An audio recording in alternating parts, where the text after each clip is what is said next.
قال رسول الله صلى الله عليه وسلم ইলবাসু মিন সিয়াবিকুমুল বায়াদ।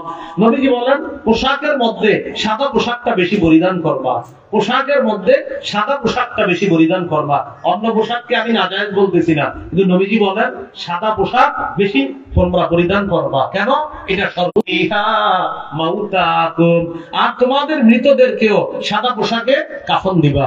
তাহলে বলেন তো, জীবিত যারা, নবী বলেন জীবিতরাও সাদা পোশাক পরে থাকবা, আর তোমাদের মধ্যে যারা মৃত তাদের কবরে রাখবা। তাহলে জীবিতরা সাদা পোশাক, মৃতরাও সাদা পোশাক। জীবিতরা সাদা পোশাক কেন পরবে? বারবার তাকাবে আর স্মরণ করবে। আমি আপনাদের সামনে পবিত্র কোরআনের সূরা নাহলের একটি আয়াতে কারিমা তেলাওয়াত করেছি। রাসূলুল্লাহ সাল্লাল্লাহু আলাইহি সাল্লামের কয়েকটি হাদিস পেশ করেছি। যে আয়াতে কারিমা তেলাওয়াত করেছি, এই আয়াতে আল্লাহ তাআলা আদর্শ পরিবার সম্পর্কে আলোচনা করেছেন। একটা পরিবার কিভাবে সূচনা হয়, পরিবারের সন্তান কিভাবে একজন আদর্শ সভ্য মানুষ হবে, কিভাবে তার মধ্যে ইসলামী মূল্যবোধ তৈরি হবে, এই বিষয়ে আলোচনা করা হয়েছে। আল্লাহ তাআলা বলেন, ওয়াল্লাহু জাআলা লাকুম মিন আনফুসিকুম আজওয়াজা, আল্লাহ তোমাদের থেকে তোমাদের স্ত্রীদেরকে বানিয়েছেন। ওয়া জাআলা লাকুম মিন আজওয়াজিকুম বানিনা, তোমাদের স্ত্রীদের থেকে তোমাদের সন্তানদেরকে আল্লাহ বানিয়েছেন। বাস্তবতা এইভাবে, প্রথমে স্বামী স্ত্রীর মাধ্যমে পরিবারের সূচনা হয়, এরপর স্ত্রীর গর্ভ থেকে আল্লাহ তাআলা সন্তানদেরকে দুনিয়াতে নিয়ে আসেন। এজন্য একজন আদর্শ সভ্য দিনদার নারী বিয়ে করা। রাসূলুল্লাহ সাল্লাল্লাহু আলাইহি সাল্লাম বলেন, তুনকাহুল মারআতু লিআরবাইন লিমালিহা ওয়া লিহাসাবিহা ওয়া লিজামালিহা ওয়া লিদীনিহা। একজন নারীকে বিয়ে করা হবে চারটি বিষয়ের প্রতি লক্ষ্য রেখে। সম্পদ দেখা হবে, সৌন্দর্যতা দেখা হবে, 4 নাম্বার দিনদারিতা দেখা হবে। আমাদের সমাজ প্রথম 3টা দেখে, 4 নাম্বারটা দেখে না। সম্পদ দেখে, বংশ দেখে, সৌন্দর্যতা দেখে। রাসূলুল্লাহ সাল্লাল্লাহু আলাইহি সাল্লাম বলেন, ফাসফার বিদাতিদ দীনি তারিবাত ইয়াদাক, তুমি দিনদারিতাকে প্রাধান্য দাও। যদি দিনদারিতা প্রাধান্য না দাও, তোমার 2 হাত ধুলোয় দূষিত হোক, তুমি ধ্বংস হও, নাউজুবিল্লাহ।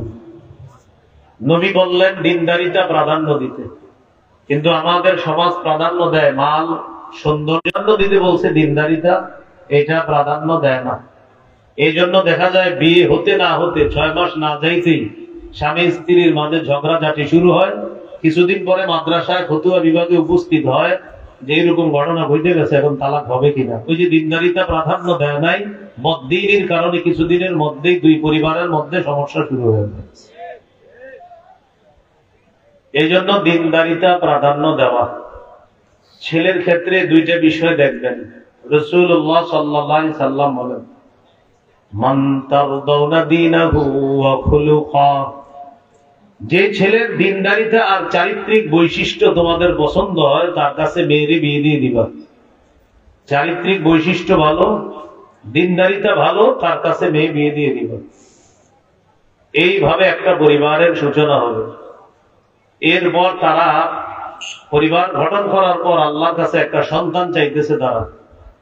রাসূলুল্লাহ সাল্লাল্লাহু আলাইহি সাল্লাম বলেন, তোমাদের কেউ যখন তার স্ত্রীর কাছে গমন করবে এবং বৈধ পদ্ধতিতে সন্তান কামনা করবে, তখন স্বামী স্ত্রী আল্লাহ প্রদত্ত যে বৈধ একটা নিয়ম পালন করবে, সেটার আগে একটা সুন্নাহ পালন করবে।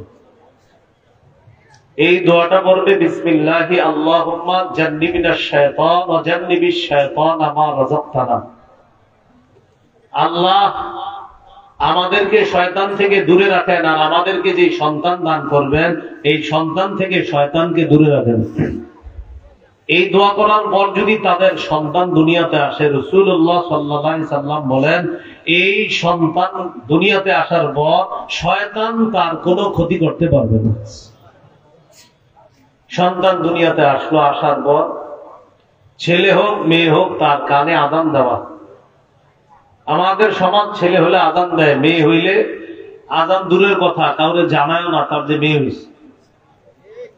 সূরা নাহলের 58 নম্বর আয়াতে আল্লাহ বলেন ওয়াইযা বুশিরা আহাদুহুম বিল উনসা যাল্লা ওয়াজহুহু মুসওয়াদ্দান ওয়া হুয়া কাযীম। কিছু মানুষ আছে তাদেরকে যখন কন্যা সন্তানের সুসংবাদ দেওয়া হয় তখন তাদের চেহারা কালো হয়ে যায় এবং কপাল কুঁচকায়। কন্যা হইল কেন? এই জন্য চেহারা কালো। ছেলে হইলে খুশি হয়, মেয়ে হইলে চেহারা কালো হয়ে যায়। কিন্তু মনে রাখতে হবে ছেলে হোক মেয়ে হোক আযান দিতে হবে।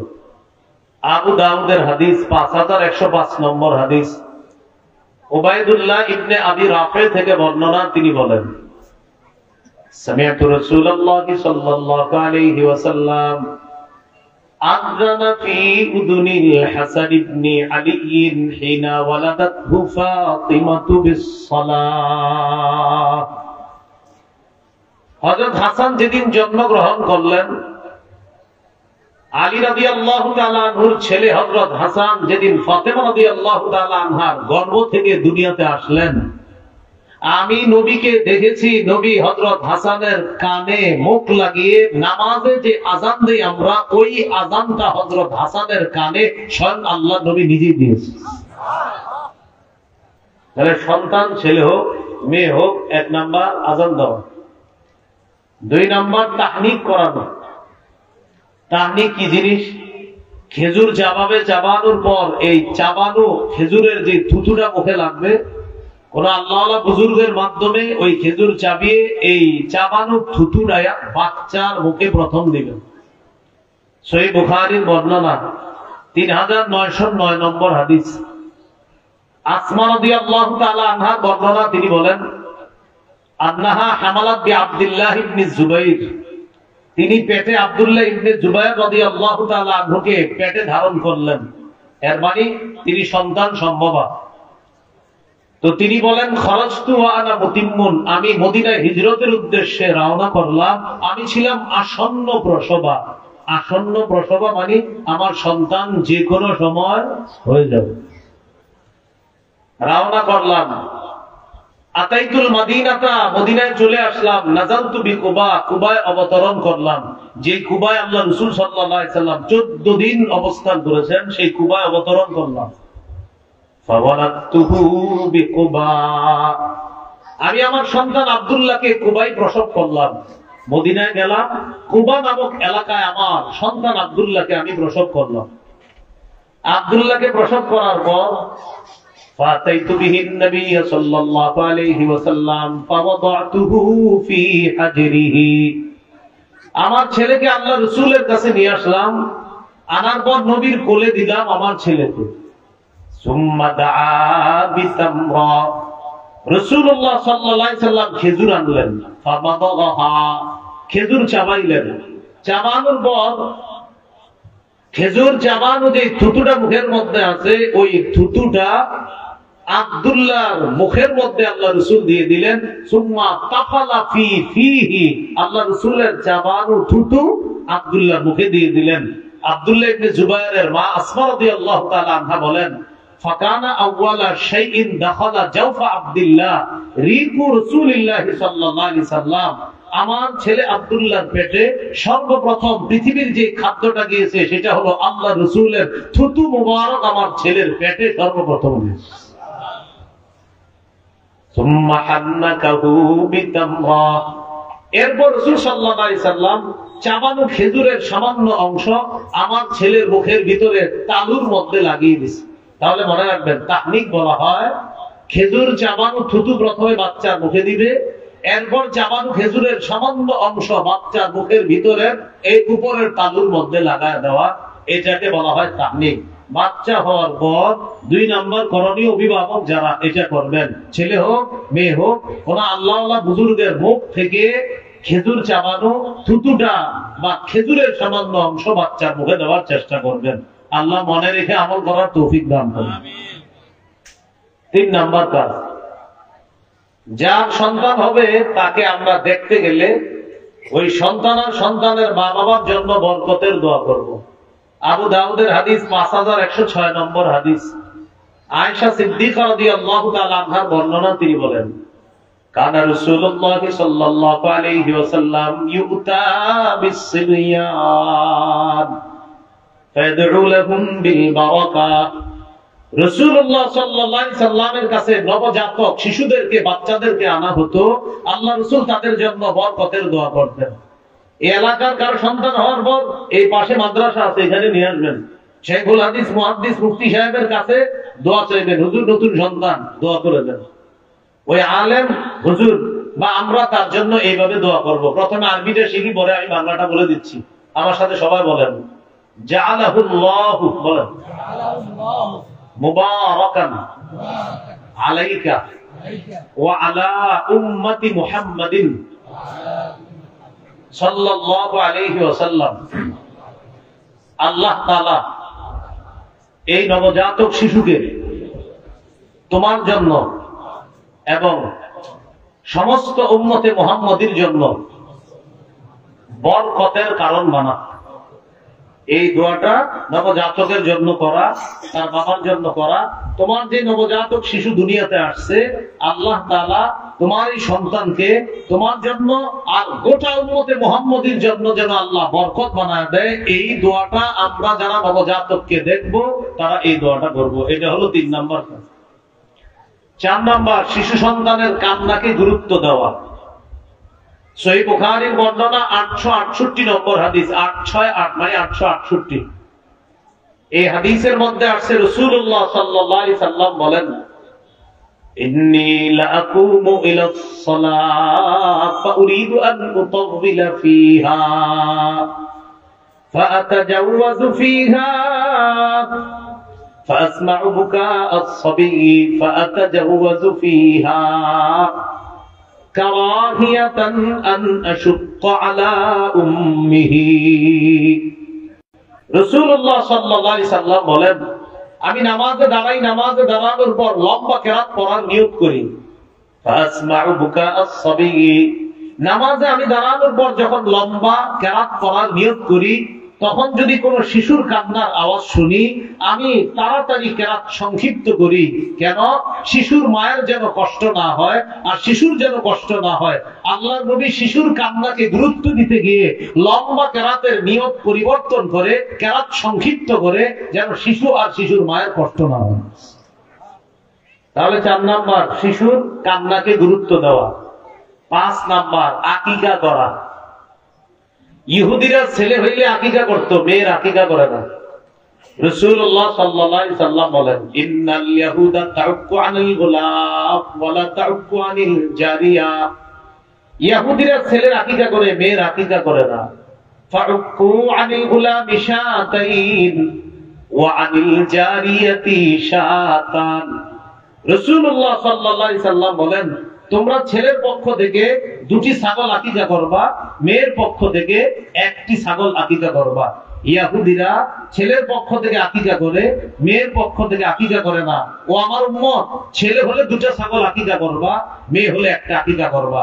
মাসালা মনে রাখা, ছেলের পক্ষ থেকে যদি 1টি ছাগল আকিকা করা হয় তাও আদায় হয়ে যাবে। কোন সামর্থ্যের অভাব বা কোনো কারণে যদি 1টা ছাগল ছেলের পক্ষ থেকে আকিকা করা হয় তাও আদায় হয়ে যাবে। রাসূলুল্লাহ সাল্লাল্লাহু আলাইহি সাল্লাম তার নাতি হাসান রাদিয়াল্লাহু তাআলা আনহুর পক্ষ থেকে 1টি ছাগল আকিকা করেছিলেন। এখান থেকে বোঝা যায় 1টি ছাগল আকিকা করলেও ছেলের আকিকা হয়ে যাবে। 7ম দিনে আকিকা করার চেষ্টা করা। নাসাঈর বর্ণনা 4220 নম্বর হাদিস। এই হাদিসের মধ্যে আছে রাসূলুল্লাহ সাল্লাল্লাহু আলাইহি সাল্লাম বলেন, কুল্লু গুলাবিন রাহিনুন বিআকিকাতিহি তুযবাহু আনহু ইয়াওমা সাবিহি। প্রত্যেক নবজাতক তার আকিকার সাথে আবদ্ধ থাকে। 7ম দিনে এই নবজাতকের পক্ষ থেকে একটি পশু জবাই করা হবে, তার মাথা মুন্ডন করা হবে, তার নাম রাখা হবে। তাহলে সপ্তম দিনে পশু জবাই করা, মাথা মুন্ডন করা, নাম রাখা। মাথা মুন্ডন করার ক্ষেত্রে একটা কথা আমরা সবাই মনে রাখবো, যেটা তিরমিজিতে আসছে 1519 নম্বর হাদিস। রাসূলুল্লাহ সাল্লাল্লাহু আলাইহি সাল্লাম তার মেয়ে ফাতেমা রাদিয়াল্লাহু তাআলা আনহাকে বললেন, ফাতেমা ইহলিকি রাসা, হাসানের মাথা মুন্ডন করার পর চুলগুলা ওজন করবা, ওয়া তাসাদদাকি বিজিনাতি শা'রিহি ফিদ্দাতান, হাসানের চুলগুলা সপ্তম দিনে মুন্ডন করার পর এই চুলগুলা ওজন করবা, ওজন করার পর সমপরিমাণ রূপা সদকা করে দিবা। আলী রাদিয়াল্লাহু তাআলা আনহু বলেন, ফাওয়াজানতুহু ফাকানা ওয়াজনুহু দিরহামান আও বা'দু দিরহাম, আমি আমার ছেলে হাসানের চুলগুলা ওজন করলাম, ওজন করার পর দেখি 1 দিরহাম অথবা 1 দিরহামের কাছাকাছি হয়েছে। আপনার সন্তানের নবজাতক শিশুর সপ্তম দিনের চুলটা একটা টিস্যুর মধ্যে রেখে দিবেন, বাজারে নিয়ে যাবেন, স্বর্ণকারের দোকানে গিয়ে বলবেন এই চুলের সাথে রূপার ওজন দাও। ওজন দেওয়ার পর যেই পরিমাণ রূপা হবে এই পরিমাণ রূপা সৎকা করে দিবেন। যদি আপনি রূপা সৎকা না করেন, সমপরিমাণ টাকা সৎকা করে দিবেন। রূপা অথবা রূপার সমপরিমাণ টাকা সৎকা করে দিবেন। এ হলো 5 নাম্বার কাজ, আকিকা করা। মাথা মুন্ডন করার ক্ষেত্রে একটা কথা মনে রাখা, কিছু অংশের চুল রেখা আর বাকি অংশ মুন্ডন করা এটা নিষেধ। আমার সাথে বলেন, বলেন কাজা, বলেন সবাই বলেন কাজা। কাজা কাকে বলে বলতেছি আমি। নাহা রাসূলুল্লাহ সাল্লাল্লাহু আলাইহি ওয়াসাল্লাম আনিল কাজা, রাসূলুল্লাহ সাল্লাল্লাহু আলাইহি ওয়াসাল্লাম কাজা করতে নিষেধ করেছেন। কাজা কি জিনিস? নবী বলেন আইয়ুহলাকা রাসুহু মাকানুন ওয়া ইউতরাকা মাকান, কিছু অংশের চুল রাখা আর কিছু অংশ মুন্ডন করা, এটাকে বলা হয় কাজা। আমাদের শিশুরা কাজা না করলেও ইদানিং কালে বড়রা কাজা করে। অনেক ছেলেরা মোটরসাইকেল চালায়, দেখবেন কিছু চুল আছে আর কিছু চুল নাই, এটাকে বলা হয় কাজা। এটা নিষেধ, এটা করা যাবে না। কেমন দেখা যায়, চুল কিছু রাখে আর চুল নাই, কোথায় যায়, এই কাজা করা নিষেধ। তাহলে 5 নাম্বার আকিকা করা। 6 নাম্বার সুন্দর নাম রাখা, এটা গুরুত্বপূর্ণ বিষয়। আমরা খালি নাম রেখে দিয়েন না, আলেমদের সাথে পরামর্শ করে নাম রাখবেন। আব্দুল্লাহ ইবনে আব্বাস রাদিয়াল্লাহু তাআলা আনহুমার বর্ণনা, তিনি বলেন সাহাবায়ে কেরাম রাসূলুল্লাহ সাল্লাল্লাহু আলাইহি সাল্লামকে জিজ্ঞাসা করলেন, কদ আলিমনা হাক্কাল ওয়ালিদি ফামা হাক্কুল ওয়ালাদি ইয়া রাসূলুল্লাহ, ওগো আল্লাহর রাসূল, আমরা পিতা মাতার হক জানি, ছেলেমেয়ের হক কি আপনার কাছে জানতে চাই। পিতা মাতার হক তো অনেক ওয়াজ জানি আমরা, কিন্তু ছেলেমেয়ের হক কি একটা বাবার জন্য এটা জানতে চাই। فقال رسول الله صلى الله عليه وسلم أن يحسن اسما ويحسن أدبا, একটা নবজাতক তার বাবা মায়ের কাছে পাওনা, এই নবজাতকের সুন্দর নাম রাখবে আর তাকে সুন্দর শিষ্টাচার শিক্ষা দিয়ে তাকে বড় করবে। এটা একজন শিশু তার মা বাবার কাছে পাওনা। যারা ছোটবেলা থেকে তাকে জিন্সের প্যান্ট পরান আর শার্ট পরান, একটা বাচ্চা মেয়েকে আপনি প্যান্ট পরালেন আর শার্ট পরালেন, এটা কি আপনার সন্তান আপনার কাছে পাওনা? বলেন সবাই। জিনা আসতে হয়েছে, বলেন সবাই। যারা পড়ান তারাও বলেন, এটা কি আপনার কাছে পাওনা? নবী বলতে শিষ্টাচার শিক্ষা দেওয়া, এটা পাওনা। সুন্দর নাম কেন রাখবেন, একটা হাদিস শুনলে বিষয়টা বুঝে আসবে। আগে আমার সাথে বলেন, বলেন হাজনুন, অর্থ দুঃখ। বলেন তো হাজনুন অর্থ কি? এক ব্যক্তির নাম হাজনুন। সহিহ বুখারী 6193 নম্বর হাদিস। সহিহ বুখারী 6193 নম্বর হাদিস। সাঈদ ইবনে মুসাইয়্যিব রাহমাতুল্লাহি আলাইহি, তার দাদার নাম হাজনুন, অনেক বড় আলেম, অনেক বড় তাবী। তিনি বলেন, আমার দাদা হাজনুন কাদিমা আলা রাসূলিল্লাহ সাল্লাল্লাহু আলাইহি সাল্লাম, আমার দাদা হাজনুন মানে দুঃখ, নবীজির কাছে গেছে। আমার দাদার নাম হাজনুন, আমার দাদা নবীজির কাছে গেছে। যাওয়ার পর রাসূলুল্লাহ সাল্লাল্লাহু আলাইহি সাল্লাম আমার দাদাকে জিজ্ঞাসা করলেন, মাসমুকা, তোমার নাম কি? আমার দাদা বললেন হাজনুন, আমার নাম দুঃখ, মানে হাজনুন মানে দুঃখ। নবীজি বললেন, না না, লা বাল আনতা সাহলুন, তুমি সাহলুন, তুমি সহজ, তুমি ভালো। কি নাম রাখছো? দুঃখ। নাম পাল্টাও। ওই ব্যক্তি জবাব দিলেন, মা আনা বিমুগাইরিন ইসমান সাম্মানিহি আবি। আমার আব্বা আমার যেই নাম রাখছে এই নাম আমি পরিবর্তন করব না।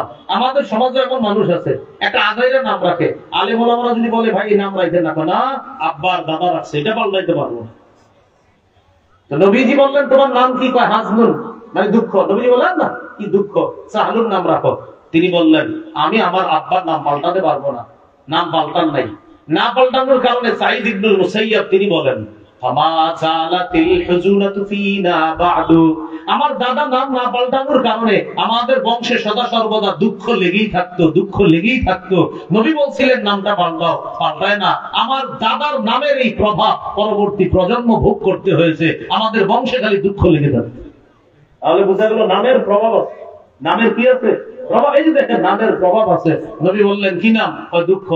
নাম পাল্টাও, পাল্টায় নাই। বংশে সারা জীবন দুঃখ লেগেছিল। এই জন্য সুন্দর নাম রাখা 6 নাম্বার। 7 নাম্বার, উপনামে শিশুকে ডাকা। উপনাম কাকে বলে? আবুল কাসেম, আবু উমাইর, এগুলারে বলে উপনাম। তো এগুলো একটা সুন্নাহ, কিন্তু আমাদের দেশে এই সুন্নাহগুলো পালন হয় না। আবু দাউদের হাদিস, রাসূলুল্লাহ সাল্লাল্লাহু আলাইহি সাল্লামের সাহাবী আনাস রাদিয়াল্লাহু তাআলা আনহু বলেন, আমার একটা ছোট ভাই আছে, তার নাম হলো আবু উমাইর, তার উপনাম ইউকান্না আবা উমাইর। আমার ছোট ভাইয়ের উপনাম হলো আবু উমাইর। ওয়া কানা লাহু লুগারুন, আমার ছোট ভাইয়ের একটা পাখি ছিল, ছোট্ট পাখি। ফামাতা লুগারুহু, আমার ভাইয়ের ছোট পাখিটা মারা গেছে। রাসূলুল্লাহ সাল্লাল্লাহু আলাইহি সাল্লাম আমাদের বাসায় আসলেন, আসার পর দেখে তার মনটা খারাপ। কার? আমার ছোট ভাইয়ের মনটা খারাপ। তার নাম আবু উমাইর, মানে তার উপনাম আবু উমাইর। নবীজি যখন তাকে দেখলেন রাআহু হাজিনান, সে ব্যতীত, তার মন খারাপ। নবীজি বললেন কি ব্যাপার, তার কি হয়েছে, মন খারাপ কেন? তো বলা হলো হুজুর মাতা ছোট্ট পাখিটা ছিল, এই পাখিটা মারা গেছে। فقال رسول الله صلى الله عليه وسلم يا أبا عمير ما فعل النغير। নবীজি বললেন ও আবু উমাইর, নুগাইর কি করলো? নুগাইরের কি হলো? নুগাইর মানে ছোট্ট পাখি। নবী নামটা মিলায়া বললেন, দেখেন, ইয়া আবা উমাইর মা ফালান নুগাইর। কি সুন্দর ভাবে মিলায়া বলছে। কেন? ওই শিশুটাকে হাসানোর চেষ্টা করলেন, মন খারাপ, পাখি মারা গেছে তো, তাই নবীজি বললেন ও আবু উমাইর মা ফালান নুগাইর, নুগাইর কি করছে, নুগাইরের কি হয়েছে, এটা বইলা তাকে একটু সান্ত্বনা দেওয়ার চেষ্টা করছে। এখানে দেখেন উপনাম আবু উমাইর, এই উপনামে শিশুকে ডাকা, এটাও শিশুর একটা অধিকার। 8 নাম্বার, শিশু বারবার পড়ে গেলে তাকে বারবার পড়তে দিবেন না, বলে দিবেন এত বড় কইরা তার হাঁটুতে ব্যথা পাইতে পারে, এই বারবার পড়ে যাওয়ার কারণে হাঁটুতে ব্যথা পেলে সে কষ্ট পাবে, এজন্য বারবার পড়তে দিবেন না। আপনি ওরে হাঁটা শিখাইতেছেন, তো এখন এত দূর থেকে বলছেন আব্বু আসো, হাঁটতে হাঁটতে আসো, আম্মু আসো, তো এত দূর থেকে আসতে আসতে সে বারবার পড়ে যায়। এইভাবে কষ্ট না দেওয়া, মোটামুটি একটা রেঞ্জের মধ্যে রেখে হাঁটা শিখানো। অনেক সময় শিশুরা হাঁটা শিখার পর কি করে, কিছু হাইজাক, আবার পরে, আবার হাঁটে, আবার পরে, এক্ষেত্রেও লক্ষ্য রাখা। নবীজি সাল্লাল্লাহু আলাইহি সাল্লাম ভাষণ দিতেছে মসজিদে, খুতবা দিতেছে জুমার দিন। হাসান হুসাইন মসজিদে আসছে, ফায়াসুরানি ওয়া ইয়াকুমান। হাসান হুসাইন বারবার পড়ে যায়, আবার দাঁড়ায়, আবার পড়ে যায়, আবার দাঁড়ায়। নবী খুতবা বন্ধ করে আখযাহুমা, নাতি দুইজনকে জড়ায়া ধরলেন। দুইজনকে জড়ায়া ধরার পর আল্লাহ রাসূল সাল্লাল্লাহু আলাইহি সাল্লাম সুআইদা বিহিমাল মিম্বার, দুই নাতিকে কোলে নিয়ে মিম্বরে গিয়ে বাকি খুতবা শেষ করছে। এখান থেকে কি বোঝা যায়? হাঁটা শিখার পর একটু খেয়াল রাখা, যেন বেশি করে না যায়। হাঁটতেছে পড়তেছে, হাঁটতেছে পড়তেছে, বেশি পড়তে দিয়েন না, ব্যথা পাইতে পারে। আল্লাহ রাসূল সাল্লাল্লাহু আলাইহি সাল্লাম নাতি দুইজনকে দেখতেছে, ওরা খালি বারবার হাঁটে পড়ে, হাঁটে পড়ে। নবীজি খুতবা বন্ধ করে তাদেরকে কোলে নিয়ে বাকি খুতবা ওই অবস্থায় আল্লাহ রাসূল শেষ করছে। এই হলো 8 নাম্বার। 9 নাম্বার, সুন্দর পোশাকে অভ্যস্ত করা, কালারটা যাতে সুন্দর হয়, আজাইরা উল্টা পাল্টা কালার যেন না হয়। আব্দুল্লাহ ইবনে আমর রাদিয়াল্লাহু নির্বাচনে কালারটাও গুরুত্বপূর্ণ, ঠিক না? এটা কিন্তু ছোটবেলা থেকে মনে রাখবেন। 10 নাম্বার, এটা আমার সাথে একটু বলেন, সবাই বলেন, বলেন এমন পোশাকে, বলেন শিশুকে অভ্যস্ত করা, যেই পোশাক সতর ঢেকে রাখে। শিশুর সতর না ঢাকলে তো ভুলে হবে না, কিন্তু ওরা শিখে দেবে ছোটবেলা থেকে যে সতর ঢাকতে হয়, এমন পোশাকে তাকে অভ্যস্ত করা। সূরা আরাফের 26 নম্বর আয়াতে আল্লাহ বলেন, ইয়া বানি আদম قد أنزلنا عليكم لباسا يواري سوآتكم وريشا। হে আদম সন্তান, আমি তোমাদের জন্য পোশাক দিলাম, তোমাদের উপর পোশাক দিলাম, তোমাদের জন্য পোশাক নাজিল করলাম। কেন? ইউয়ারি সাওআতিকুম, তোমাদের জন্য এমন পোশাক আমি আল্লাহ দিয়েছি যে পোশাক তোমাদের লজ্জাস্থান ঢেকে রাখে। ওয়ারিশা, এবং তোমাদের সৌন্দর্যতার কারণ, যে পোশাক তোমাদের লজ্জাস্থান ঢেকে রাখে আর তোমাদের সৌন্দর্যতার কারণ। তাহলে শিশুকে এমন পোশাকে অভ্যস্ত করা যেন ছোটবেলা থেকে ও ইসলামটা শিখে বড় হতে পারে। কি বলেন, হিম্মত করা যায় কিনা ইনশাআল্লাহ? এমন পোশাকে বিশেষ করে মা বোনদেরকে যারা আমরা ঘরে থাকে তাদেরকে এই কথাগুলো বলে দেওয়া। আল্লাহ আমল করার তৌফিক দান করেন। 11 নাম্বার বলেন, সাদা পোশাকে বলেন অভ্যস্ত করা। কোন পোশাক বেশি গুরুত্ব দেওয়া বলেন তো? সাদা পোশাক। قال رسول الله صلى الله عليه وسلم ইলবাসু মিন সিয়াবিকুমুল বায়াদ। নবীজি বলেন, পোশাকের মধ্যে সাদা পোশাকটা বেশি পরিধান করবা। পোশাকের মধ্যে সাদা পোশাকটা বেশি পরিধান করবা। অন্য পোশাককে আমি নাজায়েজ বলতেছি না, কিন্তু নবীজি বলেন সাদা পোশাক বেশি তোমরা পরিধান করবা। কেন? এটা সর্বইহা মাউতাকুম, আর তোমাদের মৃতদেরকেও সাদা পোশাকে কাফন দিবা। তাহলে বলেন তো, জীবিত যারা, নবী বলেন জীবিতরাও সাদা পোশাক পরে থাকবা, আর তোমাদের মধ্যে যারা মৃত তাদের কবরে রাখবা। তাহলে জীবিতরা সাদা পোশাক, মৃতরাও সাদা পোশাক। জীবিতরা সাদা পোশাক কেন পরবে? বারবার তাকাবে আর স্মরণ করবে